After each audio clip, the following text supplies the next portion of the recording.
I ran into this last week as well, fixed it for me. If you are looking to cancel a subscription on the Apple TV app, follow these simple steps. Step 1. Open the Settings app. Navigate to the Settings app on your Apple device. This is where you can manage all your subscriptions. Step 2. Tap on your name. At the top of the Settings menu, tap on your name to access your Apple ID settings.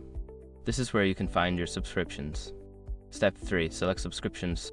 Scroll down and select the Subscriptions option. This will show you all the active and expired subscriptions linked to your Apple ID. Step 4. Choose the subscription to cancel. Find the subscription you want to cancel and tap on it. This will open the details for that subscription. Step 5. Tap Cancel Subscription. Before filing a refund or dispute, use the sroc.com link in the description to open the refund dispute deadline calculator and confirm your deadline. I once almost missed the cancellation deadline because I didn't check the billing cycle, so be sure to keep an eye on that. If you follow these steps, you should be all set. Happy streaming!